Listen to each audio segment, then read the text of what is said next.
Miren, el día de hoy vamos a tratar un tema que se llama el próximo evento en la agenda de Dios. Entonces vamos a ver cuál es el próximo evento en la agenda de Dios. Si es esto que está sucediendo el día de hoy o no, ¿verdad? Entonces, son las 5 de la tarde. Bienvenidos a esta conferencia o plática de la Biblia. Pero yo quisiera que comenzáramos con una oración ahí donde están ustedes.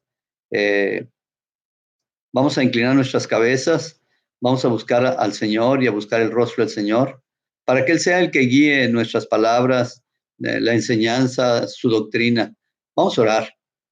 Bendito Padre Celestial, te damos gracias por esta libertad que nos das para estar aquí, Señor, en este momento, cada uno en sus hogares, con un corazón abierto, Padre, pensando en ti, Señor, buscando tu rostro día a día, clamando a ti por la salvación de aquellos que están cerca de nosotros en su salud, en su vida espiritual, rogándote y suplicándote, Padre bendito, que tú obres maravillas en los corazones, que aún a pesar de que estemos en una cuarentena, nosotros podamos seguir extendiendo tu palabra. Tenemos muchos medios. Tú nos has dado la tecnología para el bien o para el mal y nosotros decidimos cómo utilizar esta tecnología. Danos la gracia, Señor, y el poder de tu Espíritu Santo para que usemos la tecnología para el bien de la humanidad, buscando la salvación de aquellos por los cuales tú veniste a derramar tu sangre en la cruz del Calvario por nuestros pecados, Señor. Y también que tú nos edifiques a tu iglesia del discipulado cristiano y aquellos que de una o de otra manera, por invitaciones, nos están escuchando el día de hoy. Bendícenos, Padre, permite a tu Espíritu Santo hablar a nuestro corazón con la palabra y extiende tu misericordia sobre nosotros, sobre nuestras familias. Yo te ruego, Padre, que así como tú cubrías a Israel en Egipto cuando vinieron aquellos juicios terribles sobre sus vidas, Señor, así como tú pusiste una cubierta protectora sobre ellos cuando los egipcios pasaron por las plagas en Egipto y a ellos no los tocaba, Señor, porque tú los redimiste, tú los separaste del mundo de los impíos, del mundo de los incrédulos, Padre, y así queremos que como esa cubierta protectora que fue la sangre de Jesucristo, para que no muriera ni una sola persona, ni un primogénito de los judíos, ni de los animales, y tú los guardaste cuando hubo mortandad en Egipto y Faraón perdió a su primogénito y los egipcios también. Tú lo hiciste por un juicio contra la maldad y contra el pecado, Señor. Tú perdónanos, Señor, por tanta maldad. Perdónanos, Padre Celestial, porque se está promoviendo el aborto en nuestro país, se está promoviendo tanto pecado, tanta inmoralidad, Señor, el lesbianismo y la homosexualidad terribles, llegando a nuestra patria de otros lugares, movidos por la Organización de las Naciones Americanas y otras organizaciones que tienen intereses malvados, Señor. Tú cúbrenos con tu sangre, Señor, y a nosotros perdónanos, Señor, por no estar alerta, orando por estas cosas que vienen y destruyen tantos niños y tantas vidas, Padre Celestial. Ahora bendice a cada uno de mis hermanos que están escuchando tu palabra y los que no, también bendícelos, Padre.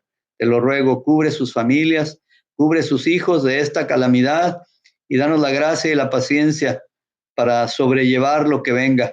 Y tú provee todo lo que nos falte conforme a tus riquezas en gloria en Cristo Jesús, para nuestros niños, para nuestras familias, para nuestros ancianos, Padre, de nuestras propias familias. Cuídanos tú, Señor. Cúbrenos con la sangre preciosa de Jesucristo, como la sangre en las puertas de los en los dinteles de las puertas de los judíos los cubrió del ángel heridor que los venía a matar. Tú bendícenos ahora en el nombre de nuestro Señor Jesucristo. Amén. Muy bien.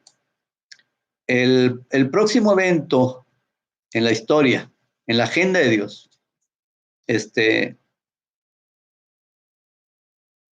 ¿ustedes saben cuál es el próximo evento en el programa de Dios?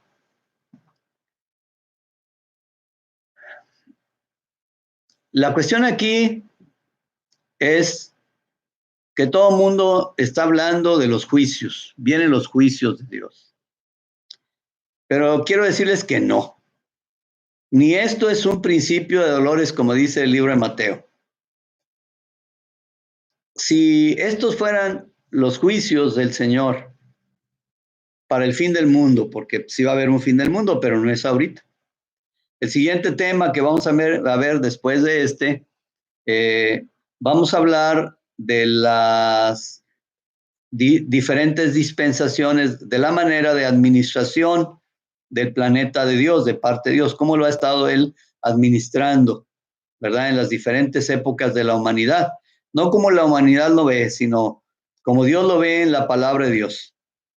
Y entonces ustedes van a ver los diferentes eventos que se han suscitado en el pasado, en el panorama bíblico y lo que viene más adelante.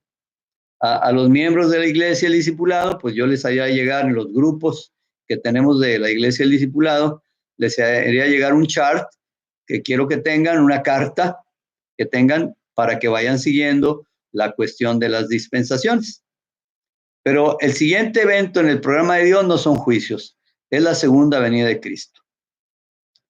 Los eventos que se han sucedido en el mundo, empezando por los Estados Unidos, cuando aquel 11 de diciembre, ¿verdad? Con aquella destrucción del Trade Center y murieron más de 6,000 estadounidenses en esa destrucción de las Torres Gemelas y otros lugares en el Pentágono y otros lugares. Todo eso nos llevó a los americanos, a los norteamericanos, los llevó a los norteamericanos a una guerra contra lo que es ahora ISIS, ¿verdad? Que eran los talibanes en Afganistán y luego siguieron en Irak y luego pues la guerra contra ISIS, donde se aliaron los europeos.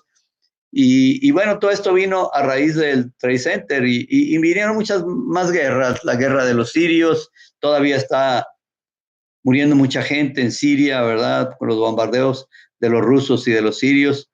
Y ahora se metieron los del país más del norte de ellos y pues también están causando problemas y muchas personas, muchas sufriendo, jóvenes, niños, señoras, señores, ¿verdad?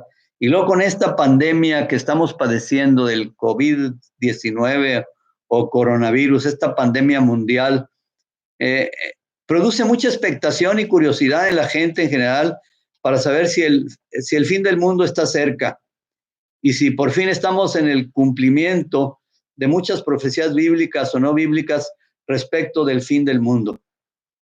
Para nosotros los cristianos, al observar estos acontecimientos, las guerras, los terremotos y todas las crisis que hemos tenido en los últimos 80 años, nos lleva a preguntarnos si este será el tiempo del fin de que habla la Biblia o será el tiempo de la segunda venida de Cristo.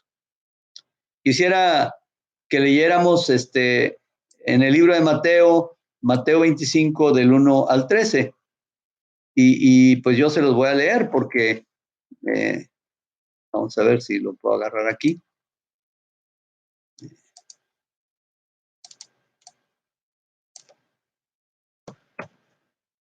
Dice, entonces el reino de los cielos será semejante a 10 vírgenes que tomando sus lámparas salieron a recibir al esposo.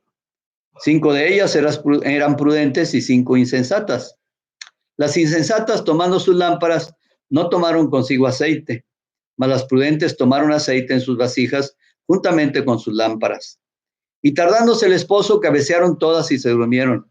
Y a la medianoche se oyó un clamor: aquí viene el esposo, salid a recibirle. Entonces todas aquellas vírgenes se levantaron y arreglaron sus lámparas. Y las insensatas dijeron a las prudentes: dadnos de vuestro aceite, porque nuestras lámparas se apagan. Mas las prudentes respondieron diciendo: para que no nos falte a nosotras y a vosotras, id más bien a los que venden y comprad para vosotras mismas. Pero mientras ellas iban a comprar, vino el esposo, y las que estaban preparadas entraron con él a las bodas y se cerró la puerta. Después vinieron también las otras vírgenes diciendo: Señor, Señor, ábrenos. Mas él respondiendo dijo: de cierto os digo que no os conozco. Velad pues, porque no sabéis ni el día ni la hora en que el Hijo del Hombre ha de venir. Muchas cosas en esta parábola de las 10 vírgenes han sido mal interpretadas. Muchas sectas o religiones falsas comenzaron por enfatizar demasiado un versículo o por interpretarlo equivocadamente más que por cualquier otra razón. Por ejemplo, aquí en esta parábola tenemos 10 vírgenes. ¿Cuántas son fatuas? 5. Entonces vino el Señor, el esposo, y algunas no tenían aceite para sus lámparas. Todos nosotros que estamos escuchando, entendemos que el aceite en la Biblia es un símbolo del Espíritu Santo. Evidentemente que ellas no eran salvas, pero ellas les pidieron a las otras que les dieran aceite. La pregunta es, ¿puede un creyente dar el Espíritu Santo a otra persona? No. Aquí hay un peligro. Si tú quieres identificar cada cosa con una doctrina, puede haber problemas. Ellas les contestaron, vayan a comprar el aceite. ¿Puede una persona comprar el Espíritu Santo? No. Por esto es peligroso hacer una doctrina de cada cosa de una parábola. Se necesitaron muchísimas parábolas para ilustrar la segunda venida de Cristo. Por ejemplo, sabemos que los santos serán presentados a Cristo como una Virgen Santa. Los creyentes están representados aquí como vírgenes sabias. En otras palabras, o prudentes. En otras palabras, como la novia de Cristo. En otras parábolas como la novia de Cristo. O más que la novia, la Biblia no habla de novia. La Biblia habla de esposa, la esposa de Cristo. En otras como el visitante o el invitado a las bodas, pero con ropa de boda. Cristo también es representado como un cordero, como un león, como el Hijo de Dios, como Emmanuel, Dios con nosotros, etc. Y las condiciones del mundo cuando Él venga serán a la medianoche, de oscuridad espiritual o tinieblas espirituales. Entonces, todo esto que estamos viviendo el día de hoy es por causa del pecado y las tinieblas espirituales que están recorriendo el mundo. Puede ser que Cristo pueda venir en cualquier momento por nosotros. Puede ser hoy mismo mientras estamos viendo este mensaje, compartiendo esta palabra de Dios. Pero el Señor dijo, nos toca a vosotros saber los tiempos o las sazones que el Padre puso en su sola potestad. No nos toca a nosotros saber. Pero recibiréis poder cuando haya venido sobre vosotros el Espíritu Santo. Es tiempo para recibir el poder del Espíritu Santo. Y me seréis testigos en Jerusalén, en Judea y en Samaria y hasta lo último de la tierra. Hermanos, el Espíritu Santo no nos fue dado para revolcarnos en las bancas de la iglesia, o para tirarnos en el piso revolcándonos, o para andar brincando por todas las bancas de la iglesia. Ahí dice muy claramente para qué nos fue dado. Para recibir el poder y ser testigos de nuestro Señor Jesucristo, como lo fueron ellos, desde Judea, Samaria y todo esto, hasta lo último de la tierra. No estamos en Jerusalén, no estamos en Samaria, no estamos en Judea, ni estamos en Israel, entonces estamos en lo último de la tierra, entonces hay que continuar la predicación del Evangelio hasta lo último de la tierra. ¿Qué estaban haciendo las 10 vírgenes? Estaban esperando a Cristo.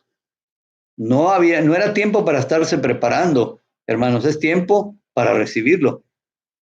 Es tiempo para obedecer los mandatos del Señor. No podemos decir, bueno, primero me voy a preparar. No, pues mientras te preparas, viene Cristo y te quedas afuera. Aquellos que sean salvos después del rapto deben quedarse en la tierra durante los terribles juicios de destrucción. Ahí sí, juicios de destrucción, no aquí. En el rapto, después de la segunda venida de Cristo.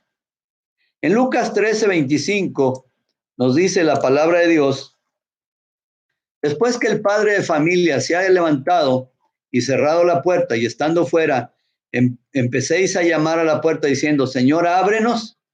Él respondiendo os dirá, no sé de dónde sois. O Mateo 25:10.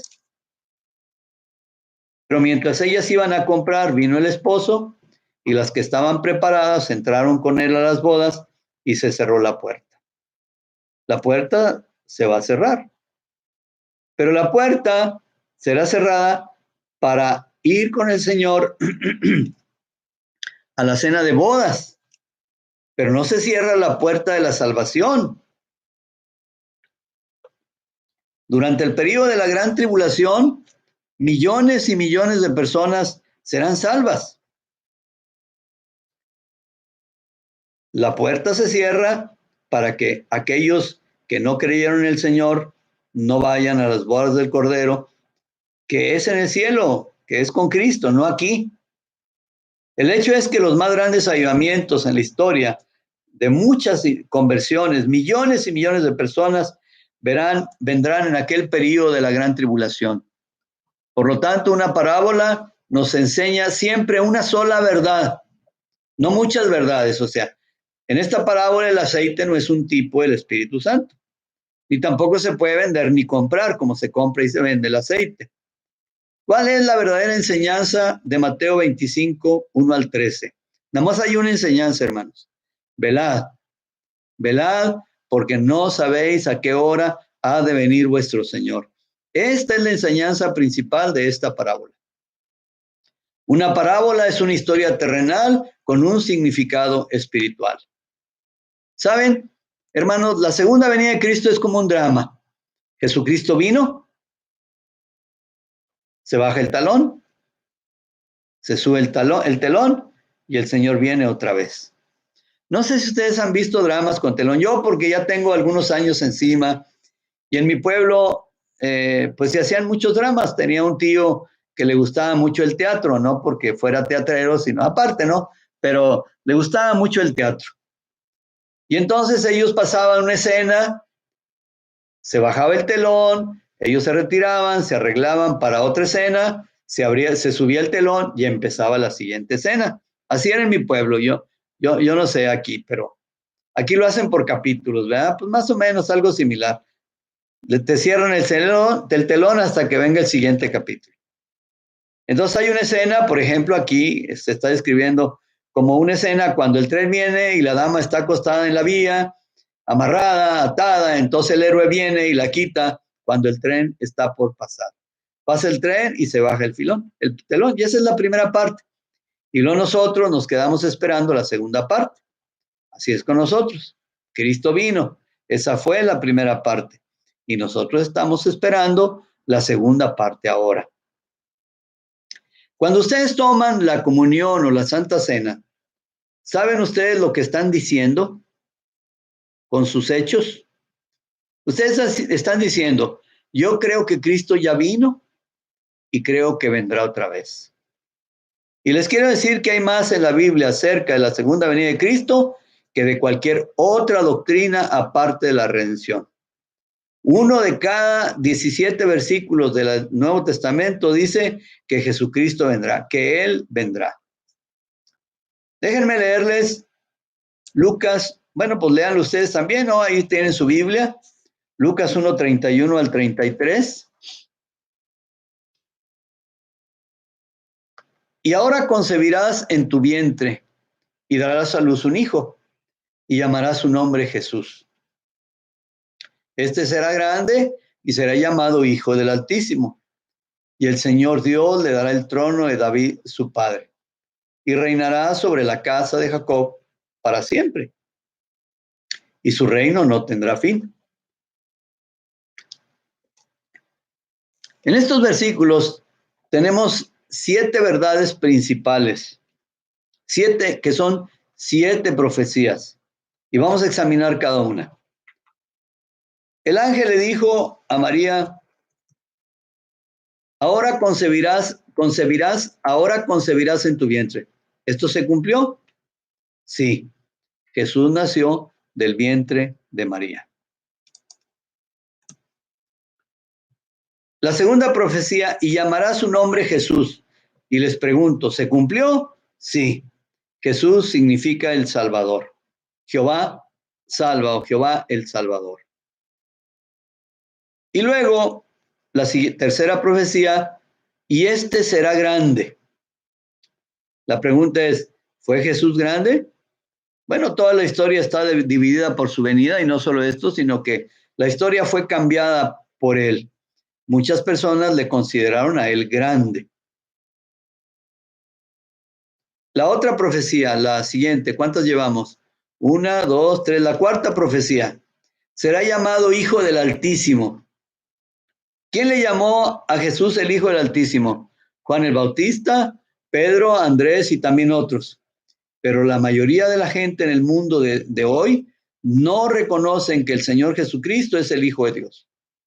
Pero un día Jesucristo será llamado así universalmente, Hijo de Dios.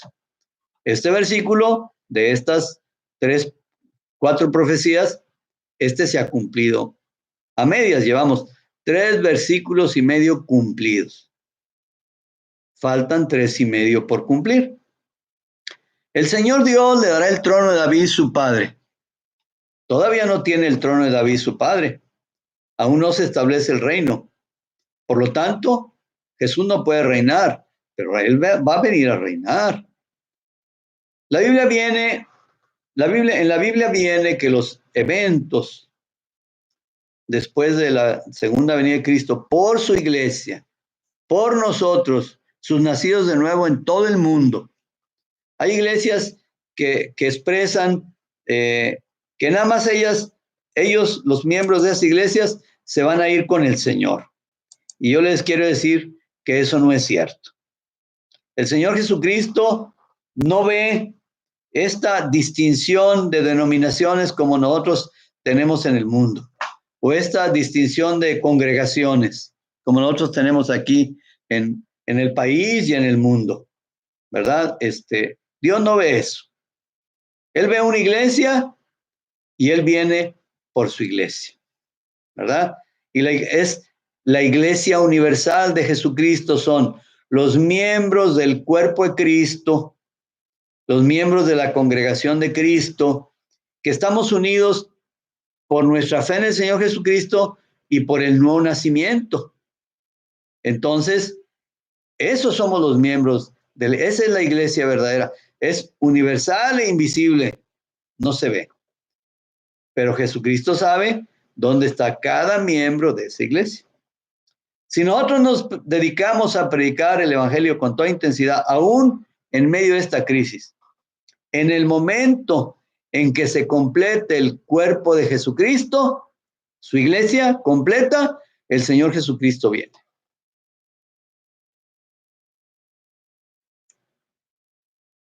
La siguiente profecía. El Señor Dios le dará el trono de David, su padre. Jesucristo todavía no tiene el trono de David, su padre, porque el reino de Dios no se ha establecido. Por lo tanto, Jesucristo no puede reinar. Él reinará en el milenio. Entonces, segunda venida, Cristo viene por su iglesia. Enseguida, ya la iglesia no está aquí. El anticristo viene y viene 7 años de gran tribulación como nunca ha existido en el mundo. Esto no es nada, hermanos, comparado con los juicios que Apocalipsis nos habla que vendrán en el periodo de la gran tribulación. Todos los juicios de Apocalipsis, acomódalos aquí en ese periodo de tiempo, después que Cristo nos saque a nosotros. ¿Verdad? Y después de esos 7 años, Satanás se levanta contra el Señor, es desatado porque, bueno, todavía no, perdónenme. Al final de la gran tribulación, el Señor Jesucristo viene. Es cuando dice Apocalipsis que Satanás es atado por 1000 años.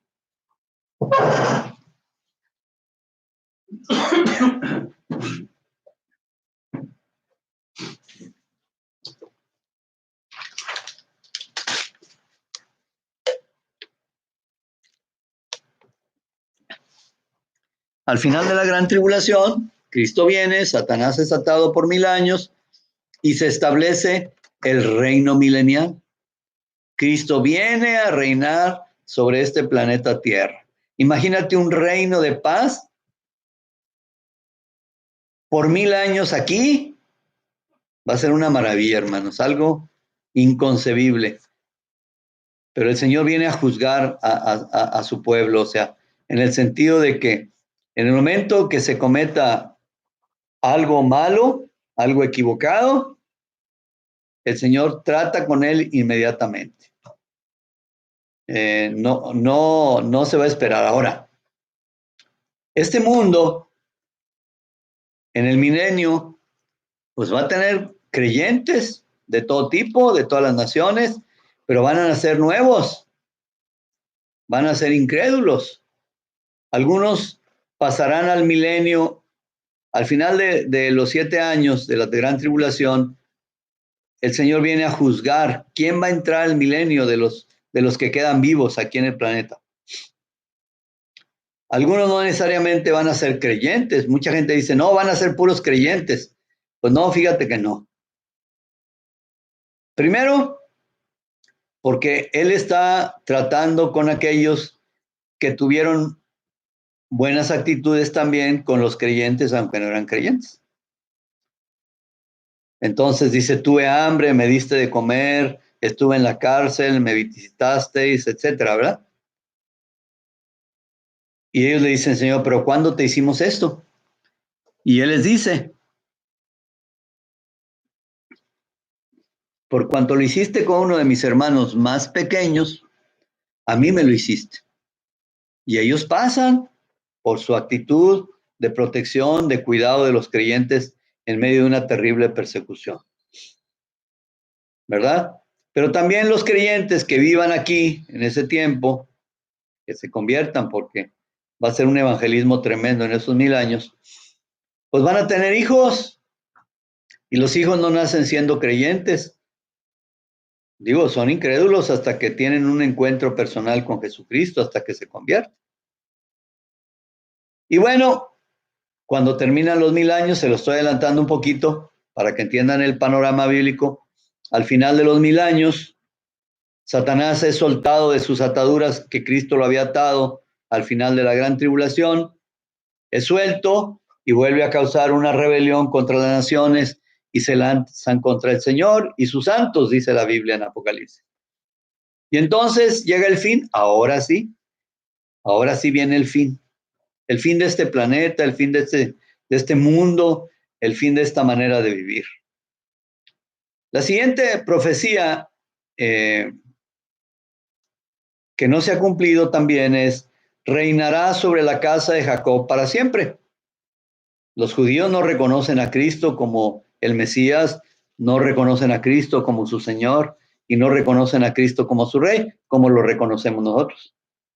Y dice la palabra de Dios que su reino no tendrá fin. Como aún no reina, pues no reina eternamente tampoco. Los 3.5 profecías se han cumplido y el resto están esperando su cumplimiento. Entendámoslo. Cristo prometió regresar. Tenemos que ir a la Biblia para saber si eso es cierto. En Juan 14, 1 al 3. Permítanme. Dice Jesús, no se turbe vuestro corazón. ¿Creéis en Dios? Creed también en mí. En la casa de mi Padre muchas moradas hay. Si así no fuera, yo lo hubiera dicho. Voy pues a preparar lugar para vosotros. Y si me fuere y os prepararé el lugar, vendré otra vez y os tomaré a mí mismo, para que donde yo estoy, vosotros también estéis. Yo me voy a prepararles un lugar. Imagínense, el que solamente dijo y con su palabra y fue creado el universo instantáneamente, se fue hace ya más de 2000 años a prepararnos un lugar a nosotros. ¿Cómo será ese lugar tan maravilloso que el creador del universo nos fue a preparar? Es lo que hace que uno exprese como Pablo que su deseo era partir y estar con Cristo ya, pero también el cargo por la iglesia le decía, bueno, mejor quiero quedarme porque todavía falta mucho trabajo con estos hermanos. Hechos también capítulo 1, versículos 6 al 11. Entonces, los que se habían reunido le preguntaron diciendo, Señor, ¿restaurarás el reino de Israel en este tiempo? O sea, ¿ya te vas a quedar aquí para reinar? Y les dijo, no les toca a ustedes saber los tiempos o las sazones que el Padre puso en su sola potestad. Pero recibiréis poder cuando haya venido sobre vosotros el Espíritu Santo y me seréis testigos en Jerusalén, en toda Judea, en Samaria y hasta lo último de la tierra. Y habiendo dicho estas cosas, viéndolo ellos, fue alzado y le recibió una nube que lo ocultó de sus ojos. Y estando ellos con los ojos puestos en el cielo, entre tanto que él se iba, he aquí se pusieron junto a ellos dos varones con vestiduras blancas, los cuales también les dijeron: varones Galileos, ¿por qué estáis mirando al cielo? Este mismo Jesús, que ha sido tomado de vosotros al cielo, así vendrá, como le habéis visto ir al cielo. Hermanos, mucha gente especula, aún cristianos de nuestras iglesias, especulan sobre la segunda venida de Cristo. Y ahí están preparando todo porque Cristo ya viene. Cuando el Señor te está diciendo en la Biblia, no te toca a ti saber ni los tiempos ni las sazones que el Padre puso en su sola potestad. Aquí a ti lo que te toca es predicar el Evangelio por todas las naciones. Olvídate de eso. Ponte a predicar el Evangelio y pon tu mirada en el galardón, en Cristo. Mira a Jesús. Y esperemos su venida, pero no estemos especulando lo que el Señor no nos quiso decir. Ahora quiero decirles que cuando el Señor Jesucristo venga, muchos creyentes no lo van a estar esperando. Ellos andan en su onda, en sus cosas, sus negocios, algunos están pasando de mucha edad y todavía andan pensando en trabajar y tener y ganar y esto y lo otro. Está bien, Dios nos dio el trabajo para trabajar y está bien para que no se depriman y no se desalienten. Pero ese no es el propósito, no es el propósito final. El propósito de Dios es que vivamos para tener oportunidades para predicar el Evangelio de Jesucristo. Que Cristo murió por nuestros pecados, que fue sepultado, que fue crucificado, que fue resucitado y que se levantó de los muertos al tercer día. Ese es el Evangelio y es lo que debemos predicar a la gente. Cuando tú predicas Cristo te ama, tú no estás predicando el Evangelio. Esa es una muletota, como para darte la impresión de que ya predicaste de Cristo. No, no, no. Claro que Cristo la ama, pero él necesita creer en el que murió por él, en el que resucitó por él. En una ocasión, una señorita se fue a trabajar a un rancho durante los tiempos de la cosecha y ella tenía su novio y estaba muy enamorada del novio. Y esperaba una carta de él allí en el rancho y un día llegó la carta. Y aquella Panchita, sí se llamaba Panchita, no les dije, ¿verdad? Entonces, abrió la carta y la leyó y decía la carta: preciosa Panchita, ay, tan dulce. Y la cerró y la guardó. Y al día siguiente la volvió a abrir y leyó: preciosa Panchita. Y repentinamente su madre la llamó: Panchita, Mar, date prisa porque los trabajadores quieren su desayuno. Dejó la carta, se apresuró, preparó el desayuno, lavó los platos, etcétera, y más tarde volvió a leer: preciosa Panchita, ya encontré trabajo en la ciudad. Uy, dijo, qué padre, ahora sí nos vamos a casar. Y la cerró. Entonces tomó la carta y la guardó. A la próxima mañana, a la siguiente mañana, se levantó y empezó a limpiar los pisos. Estaba toda despeinada, sucia, y repentinamente alguien llamó a la puerta. Y vino, abrió la puerta y se asombró y gritó: Pedro, ¿por qué no me dijiste que venías para acá? Y él le dijo: ¿pero qué significa esto, Panchita? Yo te escribí una carta de 12 páginas diciéndote que venía para casarme, que ya tenía trabajo, que venía por ti, para llevarte a la ciudad, casarnos y llevarte conmigo. Bueno, la venida de Cristo será muy parecida para muchos creyentes y la Biblia será así para muchos, porque muchos empezaron en el Evangelio de Mateo capítulo 1 y todavía van en el último versículo después de 10 años de ser convertidos a Cristo. Muchos no estarán esperando la segunda venida de Cristo porque no leyeron en la Biblia los avisos abundantes que el Señor Jesucristo les daba. No sabemos con exactitud cuándo viene el Señor, pero la primera etapa de la segunda venida de Cristo, que es el rapto, ese sí, es el próximo evento en el programa de Dios. No son juicios, es el rapto. Vamos a entrar a otro tema, a ver si lo podemos exprimir. Pero la pregunta es, ¿cuándo viene Cristo? ¿En qué fecha viene? ¿Podremos poner una fecha de la venida de Cristo? Algunos ya lo hicieron, algunos hermanos de otras congregaciones y de otras iglesias ya lo hicieron poniéndole fecha. Y la primera fecha que pusieron, pues no se cumplió. Y luego volvieron a poner otra más abierta y tampoco se cumplió. Yo no sé si todavía sigan con la necesidad de poner fechas, pero pues ahí le van haciendo con sus fechas. Que Dios los bendiga.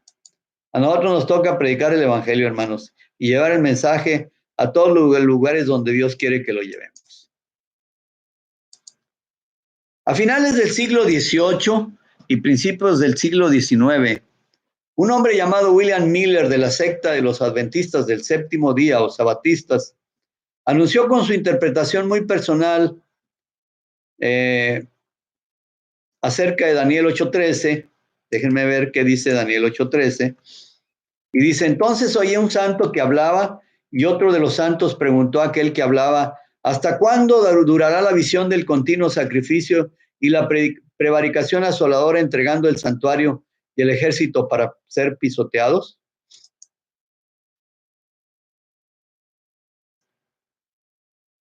Entonces, con esta interpretación muy personal de William Miller, de que el fin del mundo sería en el año 1843, así lo interpretó y lo profetizó. Cuando la profecía tan anunciada no se cumplió, entonces Miller habló del advenimiento, segunda venida de Cristo, proclamando que Cristo vendría para el 21 de marzo de 1844, y no sucedió. Luego que para el 18 de abril de 1844, y luego que para el 22 de octubre de 1844. Profecías que fracasaron todas ellas y que produjeron la más desastrosa confusión y desilusión entre sus seguidores. Posteriormente, el 23 de octubre de 1844, un adventista llamado Irma Edson afirmó haber visto una visión en la que había contemplado a Cristo llegando al pie de un altar en el cielo. Edson dijo que Cristo había llegado, pero no a la tierra, sino al santuario del cielo, concluyendo así la obra de expiación comenzada en la cruz más de 1800 años atrás. Para Edson, Miller no había errado en su cálculo profético, sino en la ubicación del cumplimiento de la profecía de la segunda venida de Cristo. En los años siguientes, el movimiento adventista quedó en manos de Ellen G. White, la cual introdujo nuevas doctrinas y también profetizó que nunca se edificaría en Jerusalén. Ya ven lo que ha pasado hoy en día, ¿verdad? A nosotros nos ha tocado, por la gracia de Dios, vivir en el tiempo que Jerusalén está habitada, está siendo edificada por los judíos, y también profetizó que la Gran Bretaña lucharía con el norte durante la guerra de secesión, contra el norte durante la guerra de secesión, que no pasó, y que los Estados Unidos serían humillados hasta el polvo, que tampoco pasó. Pero su mayor énfasis gira en torno en vaticinar vez tras vez, la fecha de la segunda venida de Cristo. Elena de White profetizó que Jesús volvería dentro de la década de los 50 del siglo XIX, que la guerra civil americana era una clara señal de que la venida de Cristo estaba cerca, que Cristo, por las guerras, ¿verdad? Que Cristo regresaría antes de que la esclavitud fuera abolida en Estados Unidos y que ella estaría viva cuando tuviera lugar la segunda venida de Cristo, lo que no pasó, o que los adventistas vivos en 1856 aún lo estarían cuando Cristo regresara. No hace falta decir que ninguno de estos vaticinios se cumplió. Ahora, la fundación de los Testigos de Jehová está estrechamente relacionada con las profecías de Miller. Charles Taze Russell, el fundador de los Testigos de Jehová, constituyó así en unión con Nelson Barbour una secta en la que se afirmaba que el periodo de la siega final se había iniciado en 1874 y concluiría en 1914, año este último en el que Cristo regresaría. En 1879, Russell experimentó algunas desavenencias con Barbour y se estableció por su cuenta fundando la sociedad Watchtower. Russell estaba empapado del adventismo y así incorporó a su enseñanza doctrinal la negación del infierno y de la inmortalidad del alma, así como de que Cristo era la encarnación del arcángel Miguel. De la misma manera, basó sus cálculos acerca de la fecha del fin del mundo, no solo en la Biblia, sino también en las profecías supuestamente contenidas en la Gran Pirámide. La principal, que apuntaba el fin del mundo para 1914, concluyó en un sonado fracaso. Luego señaló otras fechas nuevas como 1915 y 1918. Su muerte el 31 de octubre de 1916 le impidió contemplar su último fracaso. El 6 de enero de 1917, Joseph Rutherford fue elegido presidente de la Watchtower. En primer lugar, supo readaptar el fracaso de 1914 como los adventistas habían hecho con el de 1844.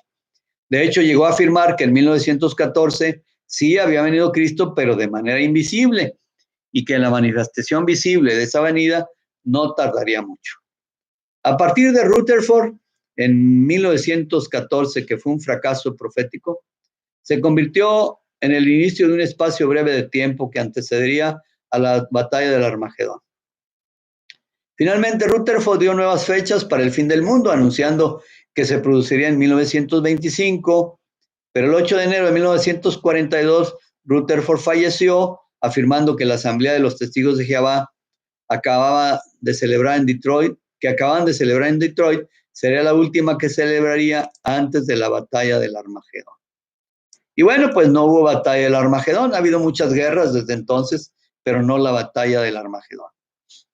Hace ya muchos años, pues yo me convertí en 1977. Si me voy para el 2000, pues son 23 años. Sí, ¿verdad? 23 años más 20 años hasta el 2020, como ponle mediados de este año, pero lo voy a contar. Entonces, 23, pues 43 años. Yo me convertí hace 43 años. Y por allá por los 1978, en 1978, cuando yo era prácticamente un nuevo convertido, un predicador norteamericano, que no voy a decir su nombre por amor a él, por respeto, nos compartió una serie de conferencias respecto a la segunda venida de Cristo.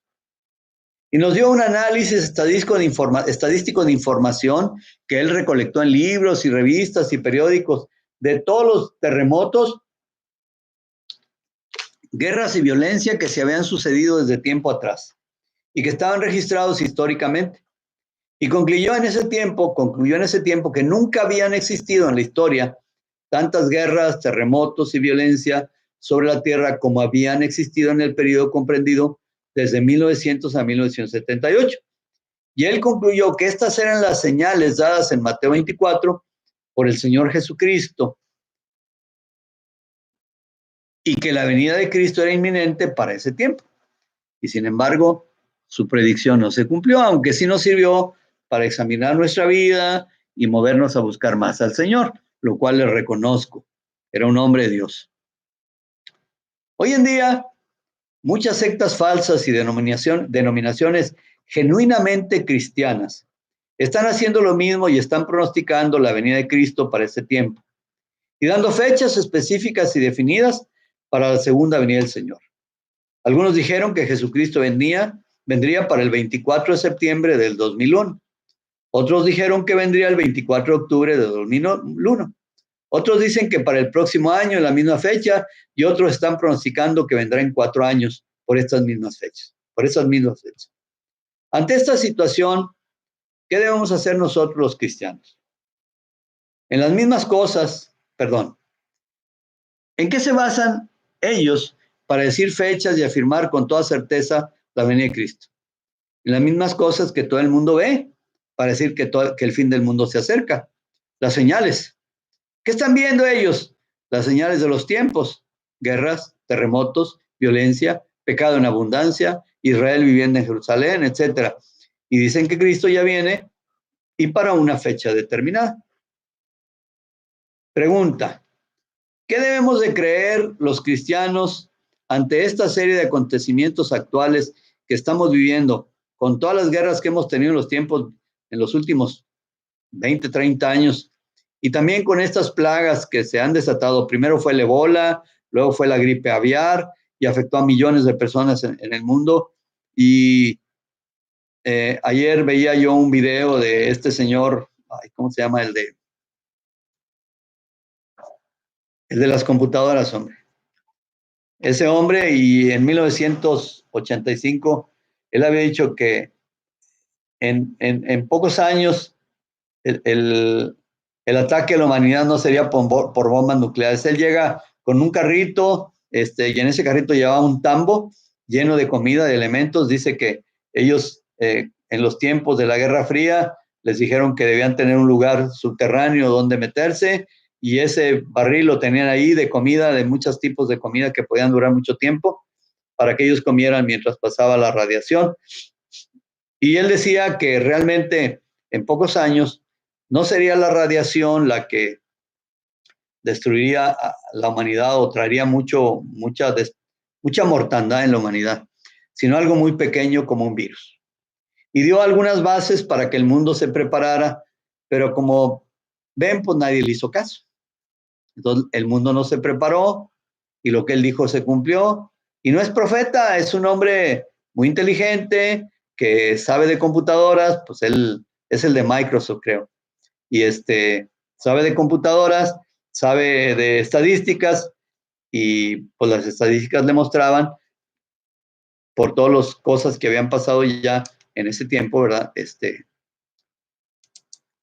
De que lo que venía en el mundo para el futuro eran los ataques de los virus, una guerra bacteriológica. No podemos decir que esto que está pasando del COVID-19 sea una guerra bacteriológica. No tenemos elementos, nosotros no somos de la inteligencia de ningún país para saber esto, pero pues los virus están ahí.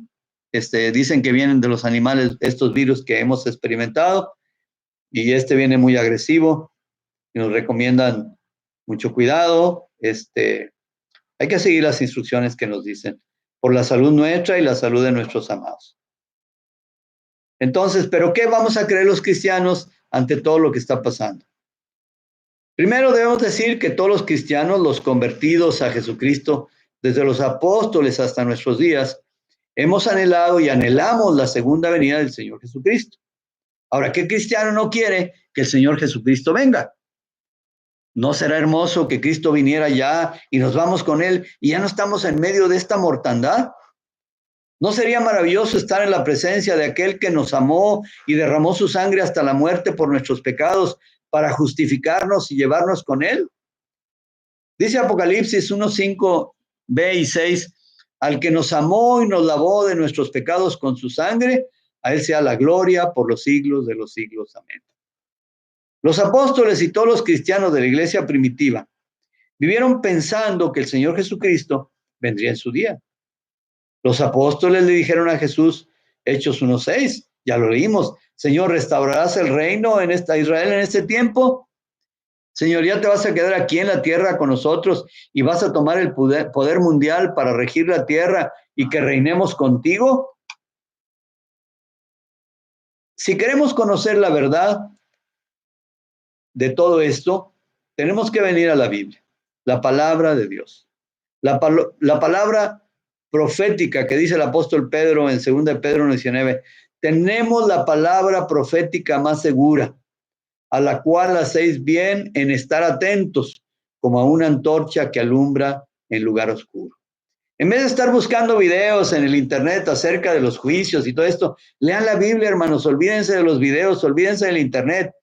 Ahí no están las respuestas, la respuesta está en la palabra de Dios, y que pidamos iluminación de la palabra de Dios para conocer las verdades doctrinales, para permitir al Espíritu Santo que nos enseñe las verdades doctrinales y no estar especulando y subiendo información falsa de otros falsos a las redes sociales. Cuando yo comenté esto con mi maestro de la Biblia, todo lo que habíamos estado viviendo de la segunda venida de Cristo, este hombre de Dios, este maestro de la Biblia que me enseñó, este americano que Dios nos mandó con nosotros a enseñarnos, por respuesta a muchas oraciones de muchos que teníamos en el anhelo de aprender la enseñanza, el discipulado. Él me mencionó al respecto de Mateo 24, que si nosotros podríamos interpretar Mateo 24 como dándonos las señales del inminente retorno de Cristo a la tierra. Y él me dio una clave para comprender el pasaje. Me dijo, mire Felipe, las señales de Mateo 24 no son para nosotros. Si ustedes dicen, estas son las señales que la Biblia dice para la venida de Cristo, la segunda venida de Cristo, esas señales no son para ti ni para mí. Para los creyentes de este tiempo, de esta dispensación. Estas señales son para los judíos cristianos, para los discípulos de Cristo que vivan en la gran tribulación, son para ellos. Los 144,000 judíos sellados por el Señor para predicar el mensaje del Evangelio en todo el planeta en los 7 años de la gran tribulación. Para ellos son las señales. Ahí está hablando de ese periodo, no de nuestro periodo. También me dijo, ustedes no deben esperar la segunda venida de Cristo por lo que dicen los periódicos, las revistas, la televisión, el internet, porque ellos no pueden determinar el tiempo o la fecha de la segunda venida de Cristo. ¿Quieres saber sobre la segunda venida de Cristo? ¿Quieres saber sobre los juicios de Dios sobre esta humanidad, sobre esta tierra? Ven a la palabra de Dios, ven a la Biblia y ahí encuentra las verdades que el Señor te quiere mostrar. Y lo que no entiendas, que te dé luz. Y si todavía no entiendes, ni te preocupes. Hay muchas cosas de la Biblia que yo no entiendo, pero esas no son las que me asustan, hermanos. A mí las verdades de la Biblia que me asustan son las que entiendo con toda claridad y no estoy obedeciendo. Esas son las que me traen convicción de pecado y me asusta. Porque yo sé que eso no está bien delante del Señor. Entonces tú no te preocupes por lo que no entiendes. Yo no me preocupo por lo que no entiendo de la Biblia. Lo que nos debe preocupar a los cristianos es lo que es claro y entendible en la palabra de Dios y no estamos obedeciendo día con día. Eso sí te debe preocupar, eso sí me debe preocupar. Y discúlpeme, no lo estoy regañando, es que estoy apasionado por el tema. Entonces, para establecer la fecha de la segunda venida de Cristo, tenemos que ir a la Biblia. No debemos interpretar la segunda venida del Señor con los periódicos, guerras y rumores de guerras. En Mateo 24, ya se los dije, no son para nosotros, son para los judíos elegidos, quienes serán salvos en la gran tribulación. No hay ningún otro aviso más que los que la Biblia tenga. Pero podemos estar seguros que cuando el último miembro del cuerpo de Cristo que deba ser salvo, lo sea, como les dije, llenemos el cuerpo de Cristo, entonces Cristo viene. Y esto puede ser en cualquier momento. Él vendrá en el momento en que la gente está diciendo, pero ¿dónde está la promesa de su venida? No, hombre, es puro rollo, eso es puro cuento. Ya hay hace muchos siglos que están hablando de la segunda venida y Cristo no ha venido. Muchos dirán, como dice 2 de Pedro 3:4, ¿dónde está la promesa de su advenimiento? Porque desde el día en que los padres durmieron, todas las cosas permanecen así como desde el principio de la creación. O también algunos dirán, yo oí a mis amigos hablar acerca de la venida de Cristo desde que era niño y nunca ha sucedido. Bueno, eso no significa que no va a suceder. Eso no significa que Cristo ya no viene.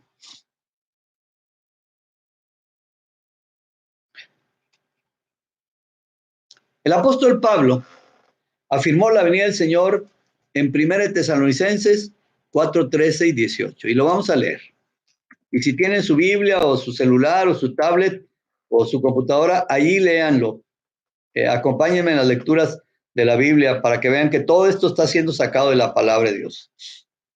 En 1 Tesalonicenses 4:13 al 18 dice, tampoco queremos, hermanos, que ignoréis acerca de los que duermen, para que no os entristezcáis como los otros que no tienen esperanza.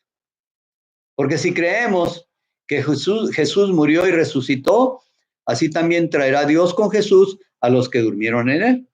Por lo cual os decimos esto en palabra del Señor, que nosotros que vivimos, que habremos quedado hasta la venida del Señor, no precederemos a los que durmieron, porque el Señor mismo, con voz de mando, con voz de arcángel y con trompeta de Dios, descenderá del cielo, y los muertos en Cristo resucitarán primero. Luego nosotros, los que vivimos, los que hayamos quedado, seremos arrebatados juntamente con ellos en las nubes para recibir al Señor en el aire. Y así estaremos siempre con el Señor. Por tanto, alentados los unos a los otros con estas palabras. ¿Qué es lo que trae zozobra a nuestras vidas? La ignorancia. La ignorancia de la enseñanza de la palabra de Dios. Por ejemplo, ¿qué pasará con mis padres que ya murieron, que murieron en Cristo, que ya duermen? Dice, hermanos, que no queremos que ignoréis acerca de los que duermen, acerca de los que ya murieron. Dice, porque no quiero que se entristezcan como la gente que no tiene ninguna esperanza, no tiene nada en qué esperar.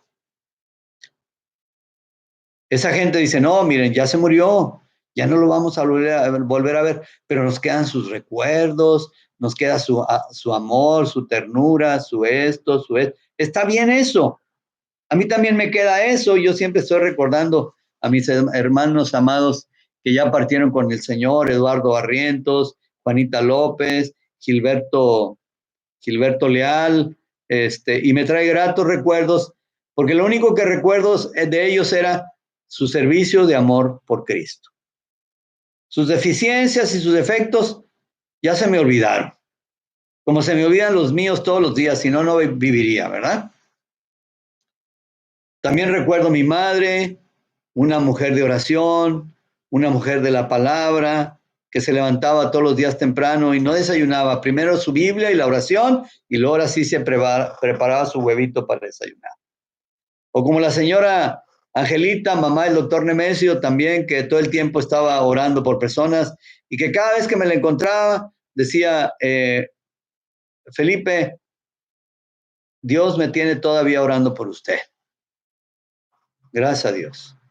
Y otras lindas hermanas que partieron y que eran mujeres de Dios, mujeres de oración, ¿verdad? Pero yo tengo una esperanza. Yo sí tengo la esperanza de que cuando ya vaya con el Señor, ahí van a estar todas ellas. Porque si creemos que Jesús murió, resucitó, dice la Biblia, así va a traer con Jesús a los que durmieron en él. Por lo cual os decimos esto en palabra del Señor. Que los que estemos vivos, cuando venga Cristo, no vamos a ser arrebatados primero o llevados arriba, ¿verdad? Primero que los que ya durmieron o ya murieron. Porque viene el Señor en las nubes y con una voz de mando, con voz de arcángel y con trompeta de Dios, viene el cielo y resucita primero a los muertos. Tú dices, bueno, pero ¿qué va a sacar de ahí? No sé, ¿eh? Su alma y su espíritu, si son creyentes, ya están con el Señor.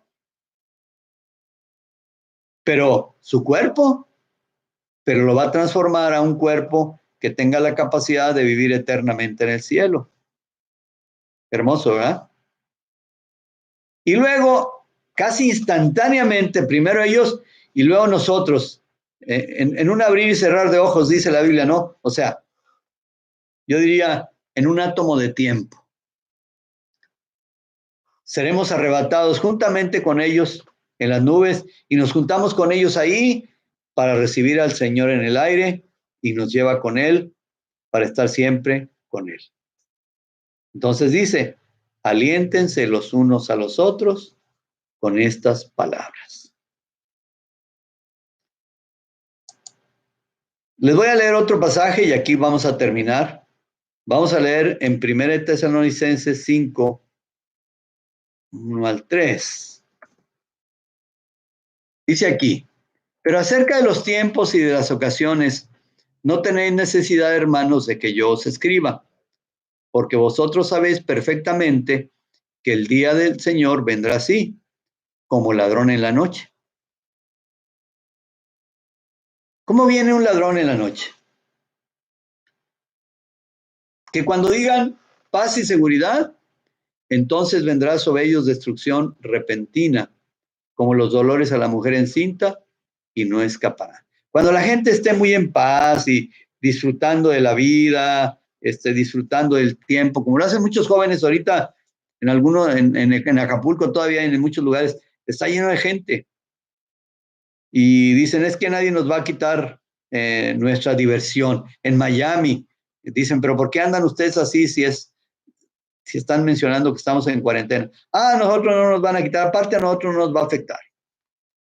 Como que es una especulación, ¿verdad? Entonces, el Señor viene como ladrón en la noche. Entonces, ¿cómo va a venir? ¿Tú sabes a qué horas llega el ladrón? Dice la Biblia que si nosotros supiéramos a qué horas vendría el ladrón, velaríamos y no dejaríamos, dice la Biblia, no dejaríamos minar nuestra casa. Pero mucha gente, aún creyente, han sido robados en la noche cuando están en pleno sueño más profundo, como que ellos saben a qué horas dormimos profundamente. Hasta el perro duerme y no ladra. El ladrón viene y saca lo que quiere y tú no sabes cuándo vino, solamente sabes que vino porque en la mañana despiertas y te faltan los dólares que tenías guardados, le faltan los anillos a la señora, los collares y todo, ¿verdad? Y luego pues se llevó las computadoras y ya no tenemos ni con qué comunicarnos con ustedes porque se llevó las computadoras. Bueno, no tienen horario, así vendrá el Señor, como un ladrón que sacará a los suyos, sus hijos, sin que nadie espere cuándo. Por esto el apóstol Pablo nos dijo allí en 1 Tesalonicenses 5, 4 al 6, a vosotros hermanos, ¿no estáis en tinieblas para que aquel día os sorprenda como ladrón? Nosotros podemos estar velando y esperando que Cristo venga, pero no nos vamos a poner ahí pegados al vidrio de la ventana mirando hacia el cielo todos los días a velar. No está hablando de eso. Velar es que estés a la expectativa, pero haciendo lo que Dios quiere que hagas. Si es tu trabajo y aprovecha las oportunidades que Dios te dé ahí para predicar el evangelio. Porque todos nosotros somos hijos de luz e hijos del día, no somos de la noche ni de las tinieblas. Por eso dice la Biblia, por tanto no durmamos como los demás, sino velemos y seamos sobrios. Lo cual significa velad, porque no sabéis ni el día ni la hora en que ha de venir vuestro Señor.